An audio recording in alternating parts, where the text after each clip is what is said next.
Pour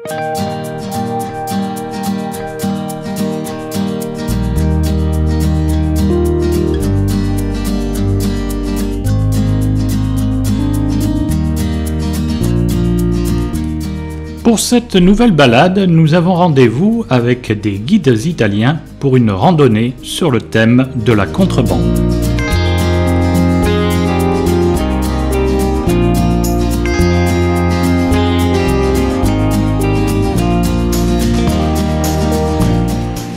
Le départ de celle-ci se fera au niveau du sanctuaire de Sant'Anna Divina.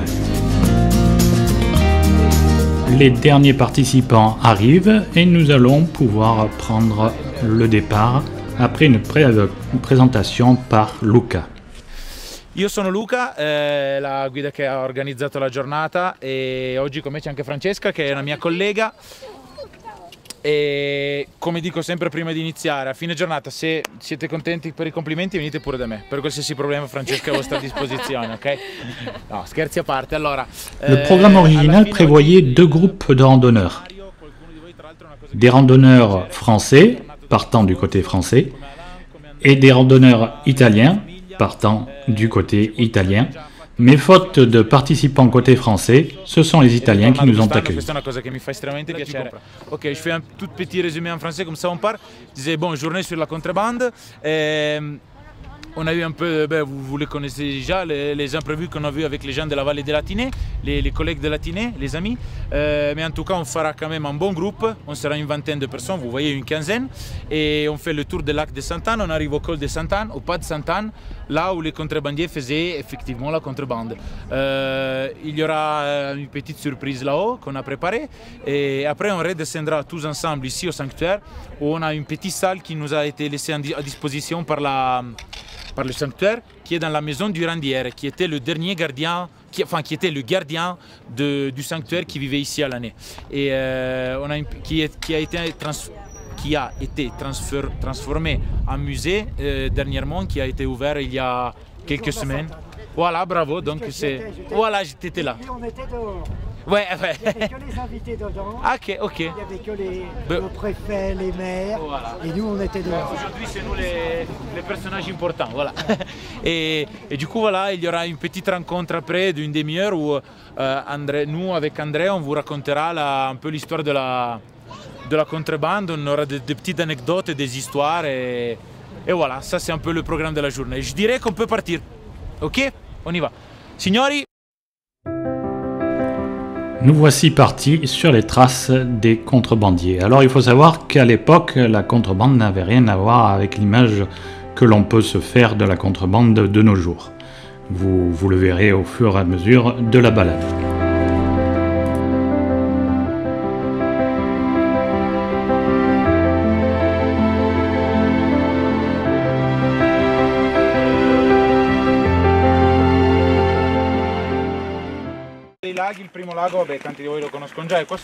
Luca qui explique que le lac vers lequel nous allons nous diriger se trouve un peu plus haut et que de retour nous reviendrons par le pas de Sant'Anna qui devait être le point de rencontre entre les groupes italiens et français.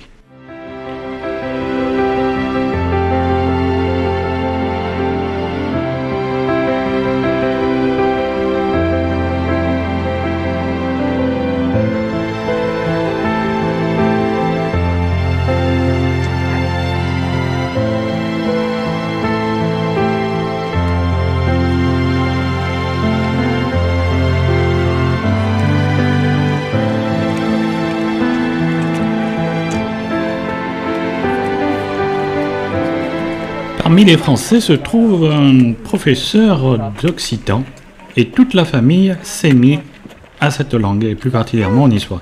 Parle un po' niçois. Allez, allora, Aurora, vous en avez Laus? Oui. Si ou non? Oui. Et allora, sen che gli hanno fare Laus? La non regadia. La non regadia? Li si bagnere dintre? No, Perché non? Perché non? è troppo fresco. È troppo fresche. Ah.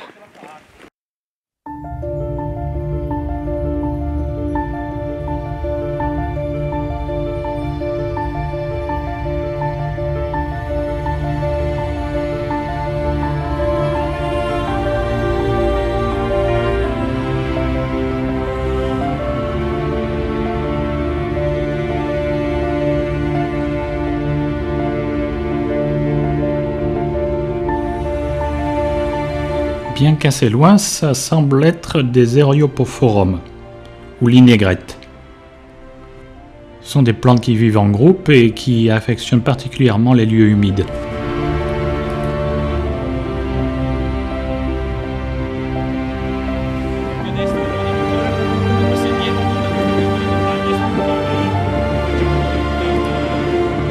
Luca nous présente le chemin que nous allons emprunter.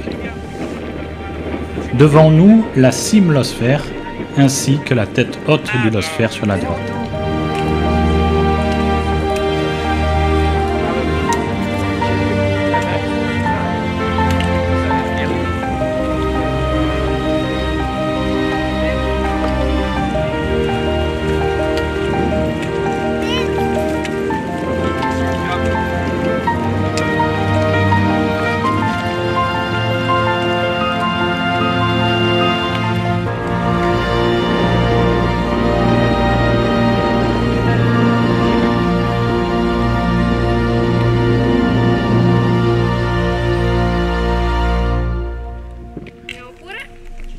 Après quelques minutes de marche, nous avons déjà une belle vue sur le grand lac de Sainte-Anne.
Bon, après vous avez déjà fait des sorties avec l'ASFAO, donc vous connaissez déjà un peu, mais on est sur une route militaire qui était faite par le génie, on dit, par le génie militaire italien. Et bon, évidemment, c'était pour faire la guerre. Bon, ben, nous, on a la chance de marcher sur des œuvres d'ingénierie incroyables qui étaient faites pour la guerre. Nous, on peut le faire pour s'amuser. Et je disais qu'en fait, ce qui est intéressant, c'est que cette route-là, elle dépasse jamais une pendance du 12% parce qu'elles étaient faites pour pouvoir mener des munitions plutôt que des armes. Et donc ça nous permet de marcher sans faire des montées très raides. Et en fait, quand on arrivera au pas de Tesina, qui est juste ici en dessus de nous, on aura cette route qui passe elle fait une route balcon avec toute la vallée en bas, et ça va être magnifique. Voilà, on y arrive bientôt. Voilà, nous arrivons au pas de Tesina avec une dernière vue sur le vallon d'Orgials.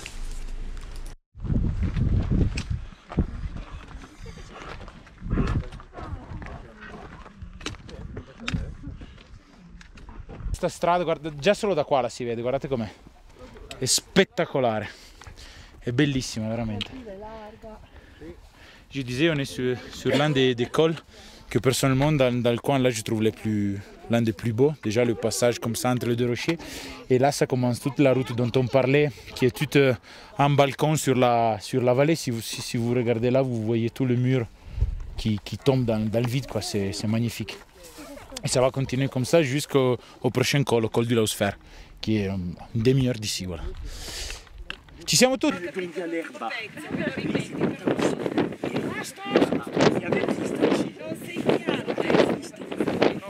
Sì, mi sentite? Perfetto.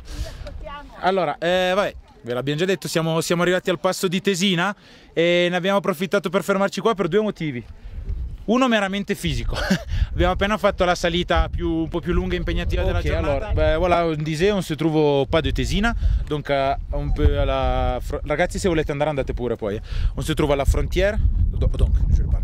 On est sur le pas de Tesina, on est à la frontière entre le vallon de Sainte-Anne sur votre gauche, sur ma droite, et ici sur votre droite, il y a le vallon de Tesina, qui est un petit vallon latéral qui fait partie du vallon plus grand de San Bernolfo, de Bagni di Vinadio, qui est un amont du village de Vinadio. Donc, dans les deux vallons, on pratiquait la contrebande. D'ici, c'était plutôt les gens du village vraiment de Vinadio qui le faisaient. Ici, c'était plutôt les gens de l'hameau de Bagni di Vinadio, qui était quand même assez grand à l'époque, qui avait beaucoup de monde. Okay, donc c'est vraiment un point stratégique où on peut parler de la contrebande. La contrebande s'est faite entre les années principalement, le moment où on le faisait le plus, c'était entre les années 30 et 60 du 1900. Et c'était un contrebande de nécessité, c'était pas pour devenir riche, c'est juste que les gens des vallées ici, de Vinadio, des hameaux de Pratolungo, Roviera, qui font tous partie de la mairie de Vinadio, de l'hameau de Bagni di Vinadio, de l'hameau de San Bernolfo, de l'hameau de Cagliari, c'était des gens pauvres, c'était des gens de montagne, de montagnards, donc ils avaient besoin de trouver une autre façon de gagner un peu de sous pour pouvoir survivre. Et donc, en fait, ce qui se passait, c'est que dans la vallée de la Tinée, qui est juste là derrière, là où il y a les nuages, se passait la même chose dans les villages de Saint-Dalmal le Sauvage, dans le village de Saint-Étienne-des-Tinée, dans les hameaux du Prat, dans les hameaux de Bouzieyas. Ce qui se passait, c'est qu'on avait les mêmes nécessités de survivre. Et dans les deux côtés, on avait de matériel, des choses différentes qu'on pouvait donner aux autres en échange. Voilà. Ce qui se passait, que la vallée de la Tinée, on le sait très bien, ça tombe sur Nice, donc les gens de la Tinée, ils avaient du sel que nous, on n'avait pas. Par contre, nous, on avait du riz qui arrivait de la plaine de Vercelli, donc dans le Piémont, dans la partie plate du Piémont, enfin dans la plaine. Et donc, on échangeait principalement ça au début, riz et sel. Ce qui s'est passé après, c'est qu'au bout d'un moment, l'Italie, elle a eu de problèmes, vous le savez, avec l'Éthiopie, parce que l'Éthiopie c'était devenu une colonie italienne. Après la guerre et tout, en fait l'Italie pouvait plus prendre le café de l'Éthiopie, donc nous on n'avait pas de café, les Français ils nous amenaient du café, et après ça a commencé comme ça, et puis c'est devenu un échange de quoi que ce soit, on échangeait de tout, de machines à écrire de la Olivetti, qui est une fabrique de Ivrea du nord du Piémont, et on échangeait vraiment de tout, des machines pour castrer les moutons, que les Italiens avaient et les Français n'avaient pas. Donc c'est devenu vraiment, on échangeait de tout. Au bout d'un moment, on a commencé à échanger les bêtes aussi, les brebis, les vaches et tout ça. Et donc c'est parti vraiment à fond jusqu'aux années 60. Et on le faisait ici dans les deux vallons dont je vous ai parlé. On les faisait ici du côté italien, vers Ferrere, qui est un hameau de Bersezio, un village qui est plus dans la Haute-Vallée. Enfin, on est déjà dans la Haute-Vallée, mais dans un autre endroit de la Haute-Vallée. Et donc ici, Bagni di Vinadio et là, et Bagni et Sant'Anna ici, on échangeait plutôt avec Isola. Tandis que vers la Ferrere et Bersezio, on échangeait plutôt avec Saint-Étienne-des-Tinée et Saint-Dalmal-Sauvage. Et voilà, c'est tout. Je dirais qu'on peut continuer sur notre route. Comme ça, on récupère les autres. Merci. Ben, y a pas de...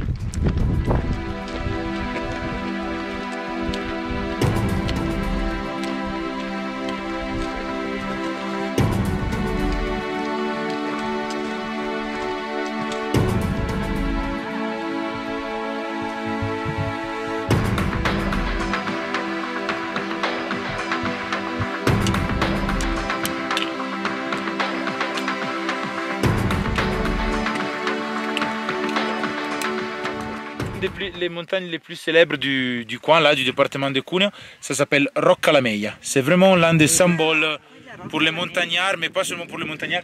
C'est là, droit devant nous, qui est un triangle, quoi. Voilà, vous le voyez tout droit devant nous, qui est un peu au soleil, qui juste devant a une grosse tache blanche, de roche blanche. Voilà, juste derrière, celle-là, c'est Rocca la Meia. Meia, c'est un toponyme qui vient de l'occitan, parce qu'ici on parle aussi l'occitan. Enfin, Meia c'est italianisé, mais dans l'occitan c'est Meggian, qui ici ça veut dire au milieu, parce qu'en fait cette montagne là on peut la rejoindre de trois vallées différentes, par trois cols différents. Ils sont la vallée Stura, donc là où on est, la vallée Grana et la vallée Maira. C'est trois vallées qui sont toutes ici, et en fait elles se rejoignent tous là à Rocca la Meia, donc qui est Meggian au milieu. Voilà, voilà, c'est...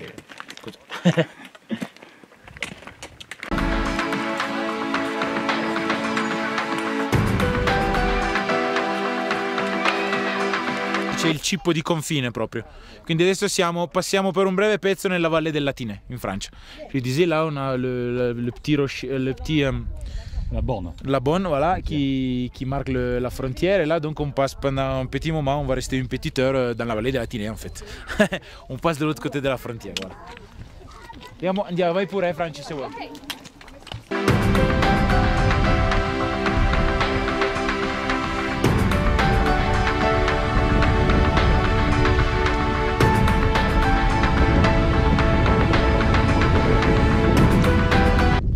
Le premier.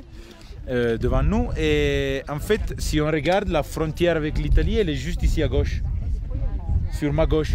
On a le lac au milieu et à droite du lac on a un bunker militaire. C'est un bunker italien qui donc nous fait voir qu'en fait à l'époque, donc c'est à l'époque de la Deuxième Guerre mondiale, il y a 70 ans à peu près, la frontière était déplacée de, je sais pas, 100 mètres en vol d'oiseau. Beaucoup plus. Ok, même elle passait plus bas. Même elle passait plus bas, donc, tandis que maintenant elle passe sur les crêtes là, donc elle a vraiment fait de pas en arrière, quoi. Voilà. Effectivement, la frontière autrefois était beaucoup plus basse puisqu'elle suivait la Guerche. En gros, elle était au niveau de la microcentrale qui se trouve après le village d'Isola.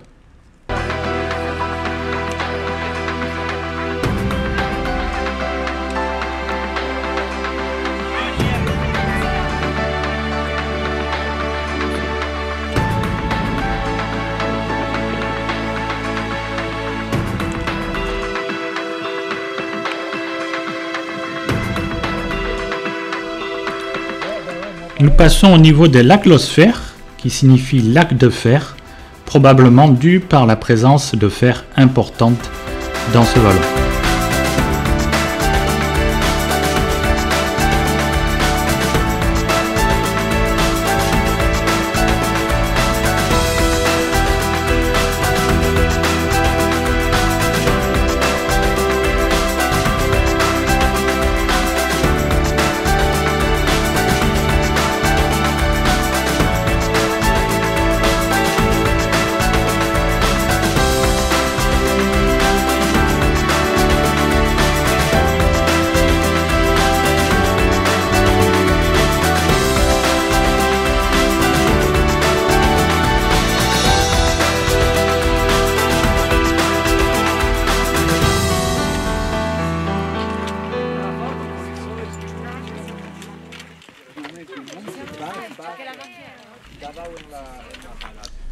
Cette espèce à l'unique floraison est reconnue comme une espèce relictuelle d'origine tertiaire. C'est la plus renommée de la flore endémique du massif cristallin de l'Argentera Mercantour. Elle fut d'ailleurs un temps l'emblème du parc du Mercantour. Quelle che vediamo lì davanti sono le piste da sci di Isola 2000. Quelle che vedete là davanti, vedete che ci sono delle strade. Quelle lì sono le piste da sci di Isola 2000, lì sotto c'è Isola 2000. Scusa, dov'è il passo? Il passo di Sant'Anna è dietro quella curva lì praticamente, ok. lì sotto. Ah, ma è bassino ormai.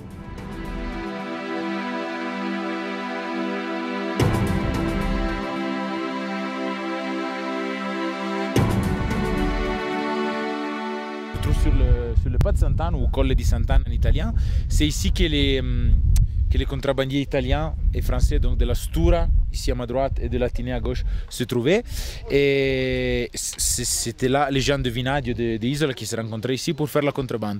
Ce qui se passait, c'est que juste ici à côté, pas vraiment du col, mais si on se déplace quelques mètres, on voit le sanctuaire. Et en fait, ce qui se passait, c'était que le randiere, c'était ce monsieur qui était le gardien du sanctuaire à l'année.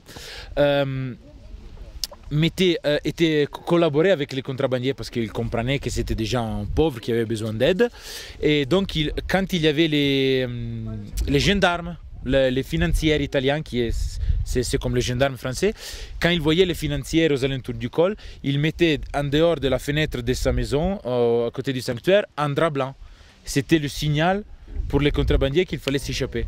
Donc, si les contrebandiers du pas voyaient le drap blanc, ils s'échappaient et comme ça ils se sauvaient des financiers et des gendarmes. Voilà, pardon, des douaniers, voilà, merci, exactement. Et donc voilà, c'est ça.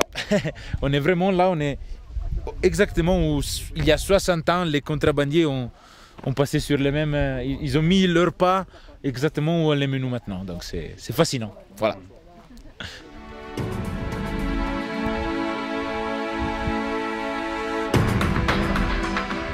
Que dans la Valestura, dans la Haute-Vallée, on a les villages de Argentère et Bercezio, et qui étaient plutôt, ces deux villages-là, ils étaient plutôt orientés vers le col de l'Arche et la vallée de l'Ubaye. Donc, c'est-à-dire que les gens de là-bas, ils allaient plutôt faire la contrebande vers l'Ubaye. Voilà. Tandis que les gens de Vinadio et de Bagni di Vinadio, ils venaient tous vers la Tinée. Donc, et ça, c'était vraiment le pas le plus utilisé, qui était appelé dans le patois local le porticciuolo. Donc la petite porte, voilà, la piccola porta, qui servait à mettre en liaison les deux vallées. Voilà, voilà.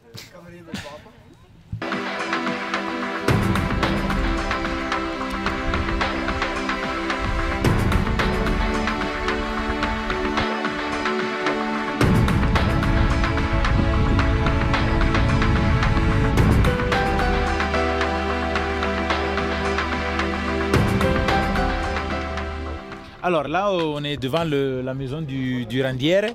Le rendiere, comme on a dit d'abord, c'était le gardien du refuge de Sainte-Anne, enfin du sanctuaire, pardon. Et ça, c'était vraiment sa maison où il habitait, qui était physiquement détachée du sanctuaire qui est juste là derrière. Et lui, il vivait ici à l'année jusqu'aux années 60 du 1900. Le rendiere, donc le gardien du sanctuaire, il vivait ici à l'année, donc hiver et été. Et il était là parce qu'il ne devait pas seulement garder le sanctuaire, mais aussi accueillir les pèlerins ou les commerçants, tous les gens qui pouvaient se retrouver à passer l'hiver aussi ici. Parce qu'il y avait des gens qui passaient dans la Tinée, enfin qui partaient de l'Italie pour aller dans la Tinée à Nice à vendre ou acheter des choses, plutôt que sans envers. Et donc lui, il était là à l'année. Il est resté là jusqu'aux années 60, du 1900, et puis, à l'année. Et puis du 1960 au 2006, il est resté là encore, mais seulement l'été. Puis en 2006, le dernier rendier est mort. Et donc c'est là que la tradition du rendier a terminé.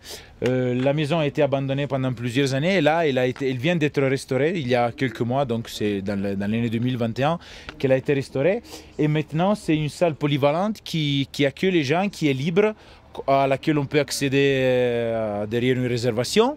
Et nous aujourd'hui on est là parce que vu qu'on a fait on a fait la rando sur l'histoire de la contrebande, on a vu que le rendier s'était aidé les contrebandiers aussi, donc on a décidé de faire une petite rencontre finale d'une demi-heure dans la maison du rendier pour raconter quelque chose par rapport à la contrebande. Donc là, je dirais qu'on peut rentrer dans la maison.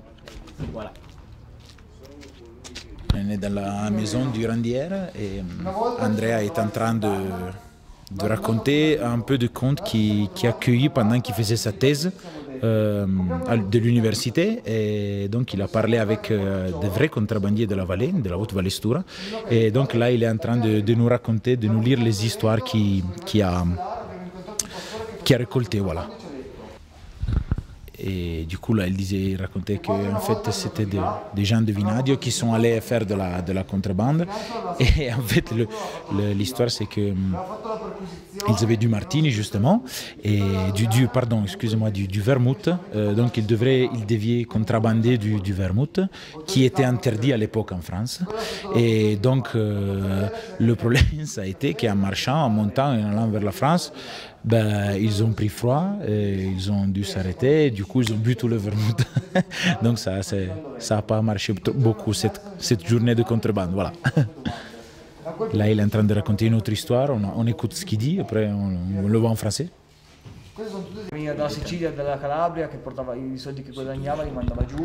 Il est en train de raconter qu'en fait les contrebandiers racontaient que au final les douaniers et les fiancés ils arrivaient plutôt du sud de l'Italie, des pays très pauvres, des villages très pauvres du sud de l'Italie. Et donc ce qui se passait, c'était que en fait au final les contrebandiers du nord de l'Italie, du Piémont, ici des Alpes, ils s'apercevaient qu'ils étaient pauvres comme les gens du sud de l'Italie. Et au final, même si officiellement ils étaient ennemis parce que c'était les contrebandiers contre les douaniers, souvent entre eux, ils cherchaient de ne pas trop s'embêter, voilà, parce qu'ils comprenaient qu'ils venaient, les deux côtés, ils arrivaient tous d'une réalité très, très pauvre, voilà. Donc même les douaniers, ils venaient juste ici parce qu'ils avaient un bon salaire qui envoyait à la maison, parce que chez eux, au sud de l'Italie, ils n'avaient pas de sous non plus. Donc voilà, au final, ils n'étaient pas vraiment des ennemis. Après, il y avait des douaniers qui étaient un peu plus embêtants, on va dire. Mais souvent, il y avait une sorte de fraternité, même entre ennemis. Voilà.